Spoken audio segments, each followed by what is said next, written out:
Okay, so I plan on airing this on Wednesday night. And in the Catholic religion, and I'm not Catholic, I'm just saying I choose things that I work with that are useful to me. Anyway, Lent begins. And so I'm recording this Monday morning, 6:32 a.m. in the morning, heading to go get my big kids because I take them to school. And here's the idea.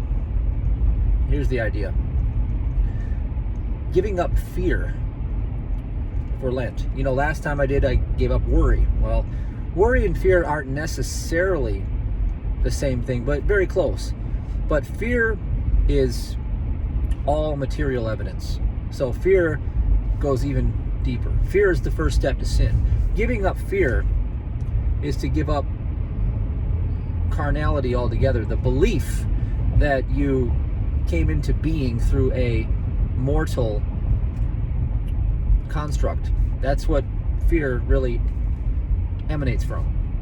It all comes from that first position of taking that fall into being less than spiritual perfection.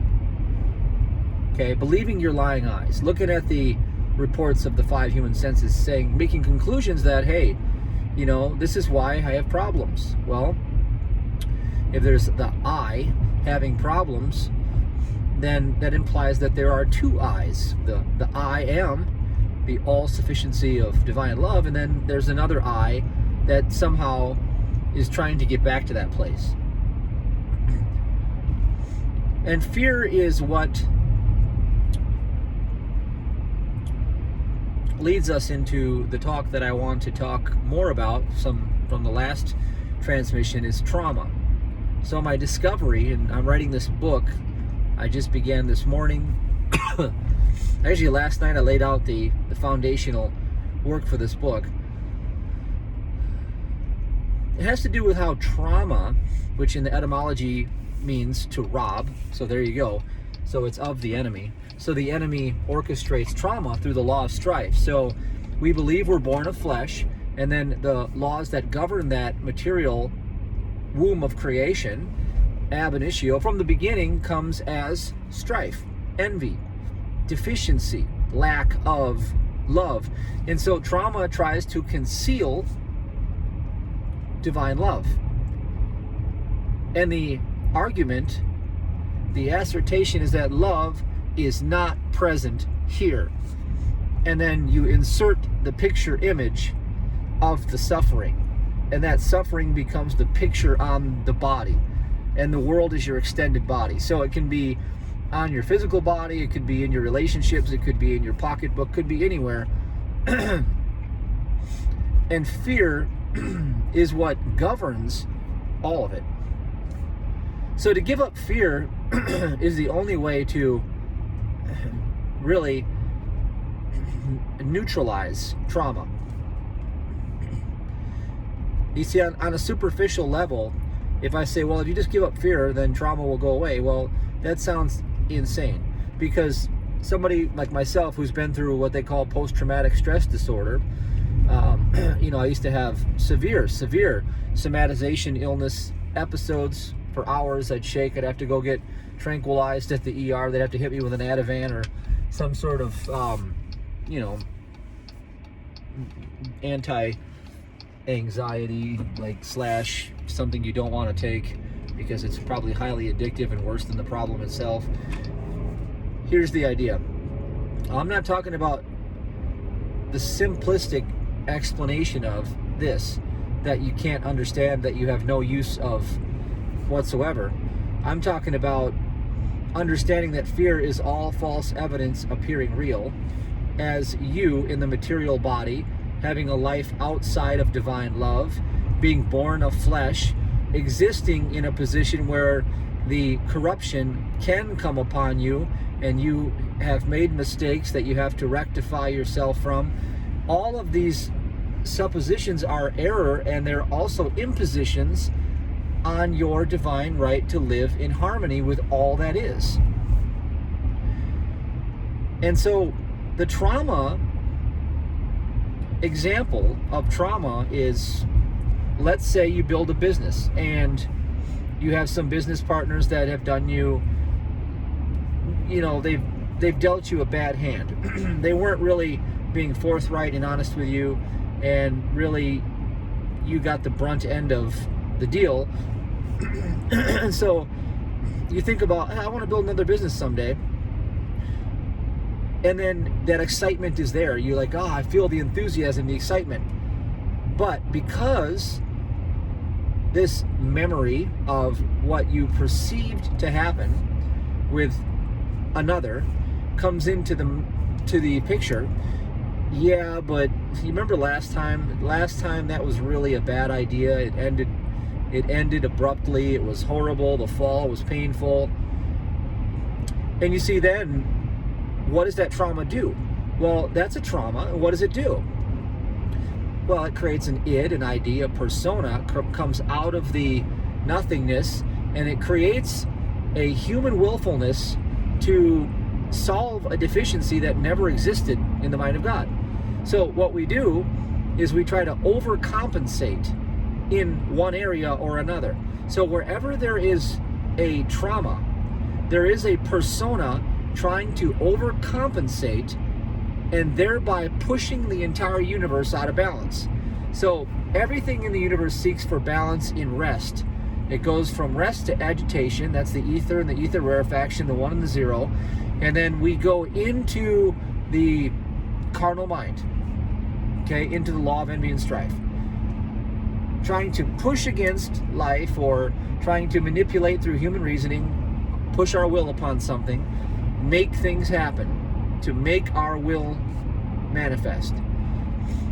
And then we overcompensate, and because the universe has a perfect checks and balances system, it drives everything back into balance again, and then we feel defeated because we realize that, hey, I white knuckle flighted my way into getting what I want, gnashing of teeth, and I finally got what I want, and then all of a sudden all these unintended consequences came along. And so you can trace everything that happened to you from trauma all the way back to the root principle of no good is the good but which God bestows. See, God will bestow good upon you as a inheritance for knowing the truth about your true identity and for gazing upon the face or the perfection of spirit.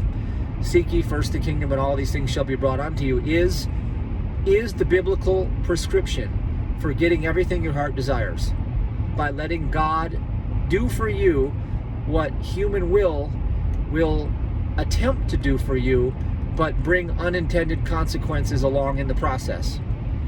And so that human will attempting to do for you and bringing about unintended consequences in the process is the cause of most trauma. It is at the basis of most trauma. I know there are things like, for example, I had probably a lot of traumas growing up, a lot of concussions, things that happened seemingly accidentally, going through a car windshield when I was 2. My mom held me. Drunk driver hit my father who was driving head on and on the highway, and went through the windshield with my mom. That's a pretty deep, dark trauma, I'd imagine. I don't recall it consciously because I was only 2 years old. However, how could human will create that? Well, it comes from the carnal mind itself, and the carnal mind observing reality out of its own ignorance. So wholly separate from the dream of your material 5 sense reality, what you hear, smell, see, taste, and touch right now in this moment. Just look around you. Wholly separate from that is the life divine. The life divine is a spiritual resting position of completeness, peace, harmony, gentleness, faith, love, joy, goodness, patience. Those are all fruits of the Spirit that man used to describe the nature of completeness, spiritual awareness. And so seeking ye first the kingdom and all these things that are brought unto you, you see, if by default you had a trauma like a 2-year-old going through a windshield, that is allegedly by default. It could have been from the karmic cycle of something that happened previous to this incarnation. We don't know. But what we do to undo it is always the same process. Is we seek the countenance of the Most High. Okay? And in that seeking of the countenance of the Most High, the gaze of perfection, identifying as the reflection of that perfection, immutable, impenetrable, unfailing love, firm, eternally solid, can't be disrupted, not possible of making a mistake. You begin to contemplate these qualities. And as you begin to contemplate these qualities of God, and I'll put these in the new book, and I'll give you a format to use, and I'll show you a meditation that you can do to take the certain steps to bring this about in your reality. And I'll talk about it from here on forward till the book is coming out. So I'm going to lay out all the pieces, and then I'm going to just streamline and make it usable in the book so you can step by step walk yourself through it. But if you listen to me, then I'm going to lay the nuggets of wisdom into your, your mental framework, so that when you see this through the print, or, if you listen to it audibly, if I make it audibly, I may this time, then it will all, it'll all click for you right away. You have to plant the seeds of wisdom ahead of time before you're able to lean on them as your sure standing in, spiritual law. Law is all about standing, having standing. So if you're going to stand in spiritual law, you better know your basis. You better know what you are standing upon. So I tell you these things because that's the what you're standing upon. Now, I'm going to segue a little bit. I'm just going to go into an experience that I had. So a couple years ago, 2019, I had a really severe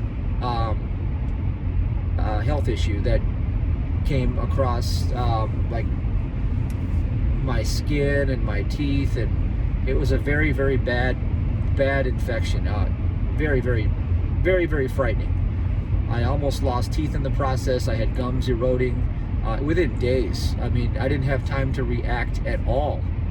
So it wasn't like, okay, this is progressing, maybe in a couple years it'll mature. It was like, no, this is progressing by the hour.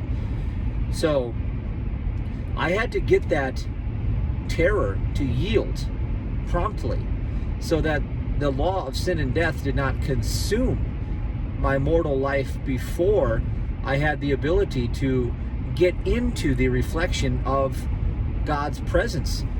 See, getting a moment of God's presence into your consciousness, where you have the feeling of those qualities as your experience,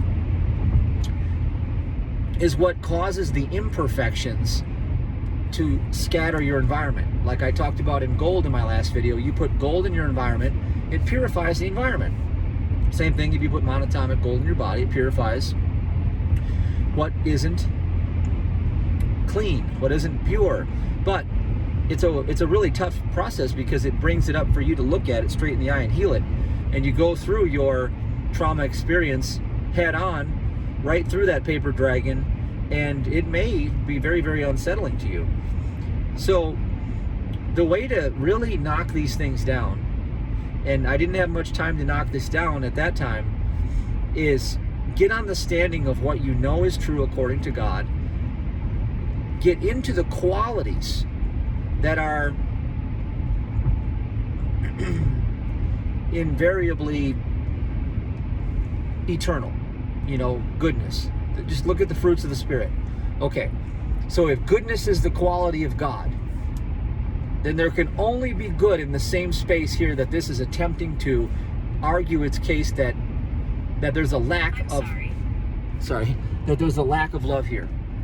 So remember, trauma is always trying to make an argument to you through the 5 human senses, and in this case it showed up on my body and my skin and my teeth, and it was trying to make the case that God is not present here in this experience. There's a lack of love. Well, love is a quality of God. And goodness is a quality of God. Harmony is a quality of God. And so as I began to move away from human will, see, human will said, holy, you know what? We need to do something now. Do something now. Like, call everybody. Do something. Run for the hills. This is the end, you know. Pack your bags. Like, human will is governed by terror and by fear. And remember, it brings about unintended consequences.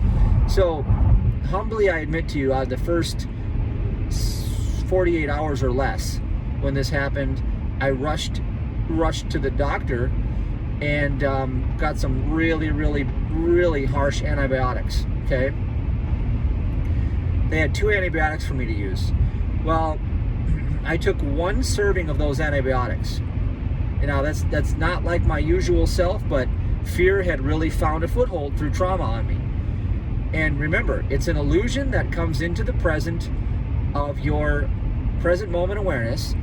It attempts to trick you by making a claim that the sickness, the poverty, the inharmony, whatever it shows up as, is proof positive that God is absent here in this moment. That's what it does every single time. And what is God? Perfect love. And we know that perfect love is the only thing that casts out fear. So we have to get ourselves to perfect love to cast out all evidence of this material claim. That's how we have to do it. So after I had some very unsettling side effects from the antibiotics, which, you know, human will brings about unintended consequences, I felt like, wow, if I stay on these antibiotics, I might have to get a healing for that just by itself. So I literally got rid of the medicine. I said, I'm not going to go that route. Not going to work. So what I did was I got into a shower, because for me, showers are a way for me to get out of the world. And, you know, you're naked in that experience, and there's the water there. It's symbolic of purification. And so I was in the water, just letting the water hit my face where the issue seemed to be starting and emanating from. And I really just turned to the allness of God, and I said, you know, God, you are good. Perfection is all you are. I exist because you exist. Every quality that you have are the only qualities that I can contain. Harmony must be here. Love must be governing this body. This body must be spiritual. Nothing else was ever created. And I started to really fight for that claim. And see, at first you don't really get the prize just because you know this truth in your mind. You have to get into the beingness of it, where you are reflecting it through your heart. It has to get into your heart. And so as I persisted in this, though, I was able to allow for that reflection of those thoughts to bring about a higher law that forced that law of disease to yield. So, in other words, I severed the so-called power of the illness to propagate itself and to further cause any more harm. And I knew that I had caused it to yield. And that was the first peaceful moment that came along. And that took about 3 or 4 hours of persisting in this mindset. So what is that mindset? Well, trauma on the one hand says, no, you need to preserve for this life of flesh because this is very dangerous. You're in a really tricky situation here. This thing could be serious. Do something. Take the drugs. Go do something. Go back to the hospital. Do something, right? Well, I decided in that moment, and by the way, this is not medical advice. I'm not here to heal, prevent, treat, diagnose, or cure disease. I don't deal in the realm of diseases. This is spiritual counseling. I deal in the realm of knowing God, and by knowing God, we obliterate the idea that disease has power. And so what I decided to do was to take all of my energy and resources, my mental focus, your attention is all you can really pay the Father, is I said, listen, Father, there was no mistake that was ever made. There was no sin that was ever committed. Your presence and your presence alone stands, and that is the law that governs all life. I live, move, and have my being in you, governed entirely by divine love. And that governance is the law of annihilation to anything unlike itself. It is the gold of the gospel that purifies the environment, and this environment of thought shall be purified of fear first, and then all belief of disease will go after that. Now, God will never give you more than you can handle, and you are never at the mercy of being vulnerable in your state of being vulnerable to God. See, if you yield to divine truth and give your life to God, trusting wholeheartedly in spirit, in God's truth to be your shield and buckler, not the things of this world, not the pills, potions, lotions, and devices and all these things, giving God's power to something else that God doesn't ascribe power to, and neither should you. But if you give your life wholeheartedly to Spirit, to God, and you surrender to it, while knowing the truth, the Christ will come. That living Christ that sets you free will meet you in your time of need. It is an unfailing law. See, when you know that God never fails on God's promises, but yet man fails at every turn, well, then we just have to move this man out of the equation so that we can have certainty that promises will be kept, right? Well, that's the whole point.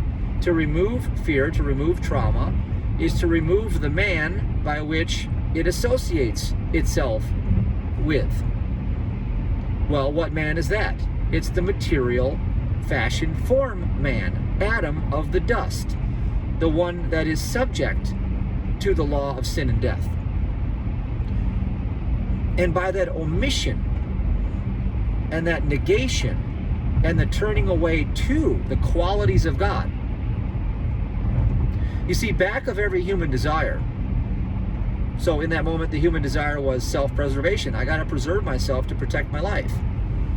That's what human will wanted to do. Well, that brings unintended consequences. Here's some drugs. Side effects may be worse than a disease. Go ahead, take them. There you go.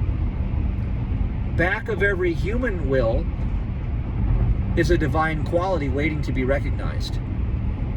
And you see, the recognition of that divine quality is the undoing of the trauma state.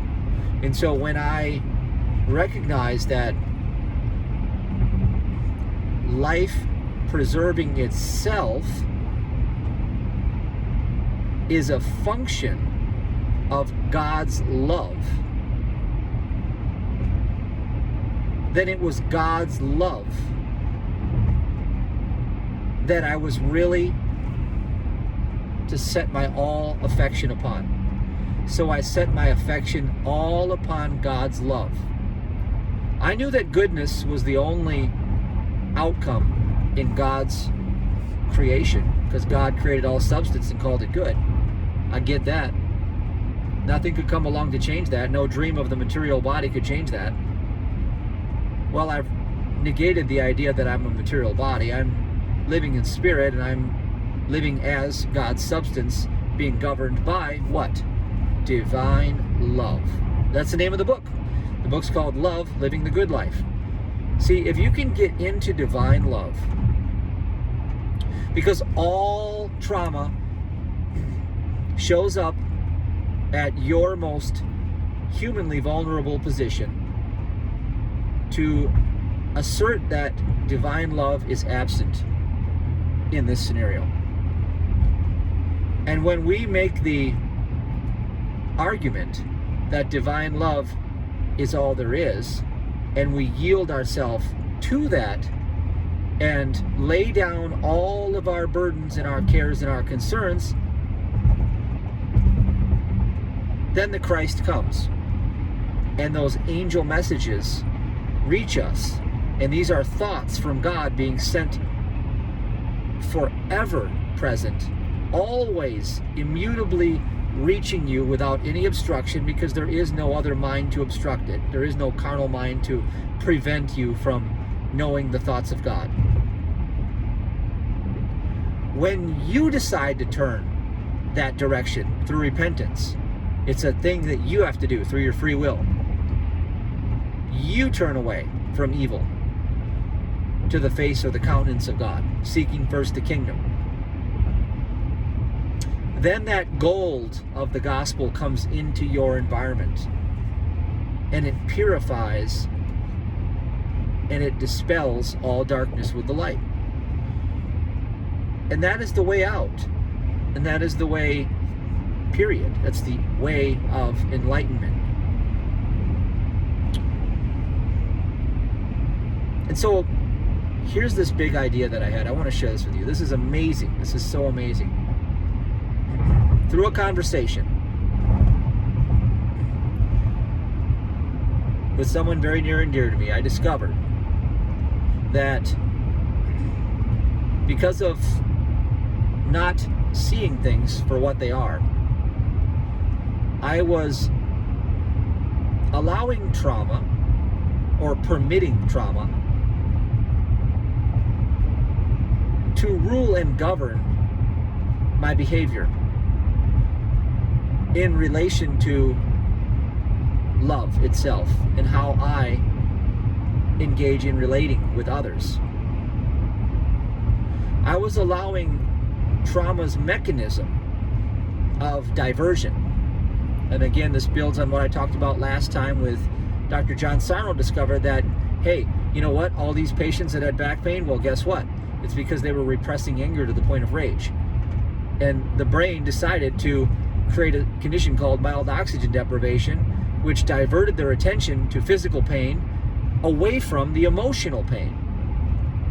So what was happening with me in relating to others with love is that my brain was diverting my attention to catastrophic thought that I would have to engage and to focus on these thoughts, heal these thoughts, just kind of remove. I was being forced to clean up the mess constantly. It's almost like, hey, the relatives are coming over, let's get the house clean, and then the kids come through and they destroy it. The feeling you'd have in that environment right there is the feeling that I had every time I was entering a situation of being intimately connected to anyone. Intimately means not just sensual or sexual or, one-on-one. It just means any intimate environment of being vulnerable to receive the gift of love that they wanted to give me. The kids would run loose in my mind and just destroy the living room, destroy the kitchen, destroy their bedrooms. And you see, then all of a sudden, all this stuff, this debris would start flying all around, and I would have to be carried away in a frenzy. The brain was diverting me in that same way.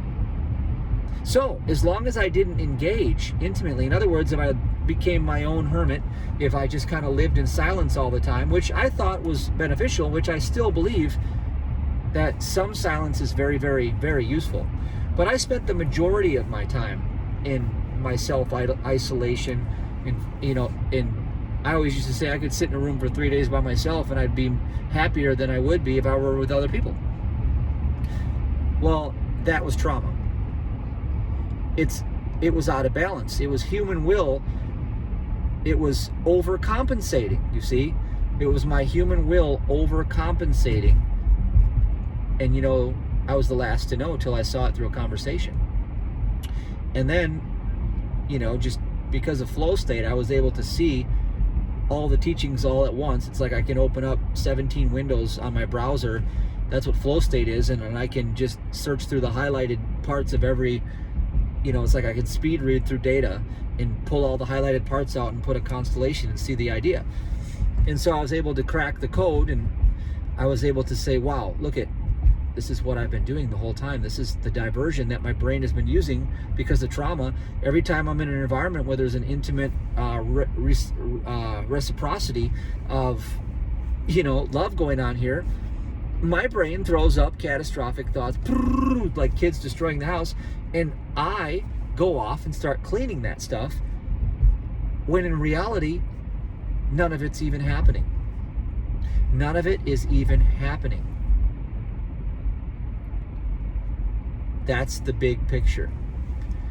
So instead, I sat back and I began to do the same thing I did with, remember the eating disorder I told you about? I recognized, hey, wait a minute. This isn't good or bad. This is just phenomenon. This is just something happening. It doesn't mean anything. It's just, stirring about in ignorance. And that's how I observed with pure awareness all of these thoughts. So instead of acting upon these thoughts, instead of saying, whoa, I better go engage and, heal this thought, I better, I said, no. I see what the brain is doing. Trauma's trying to conceal love and to make an argument that love is absent here. Where? Well, in this relating right now. It's preventing me from doing that. Now, why is it doing that? Well, guess what?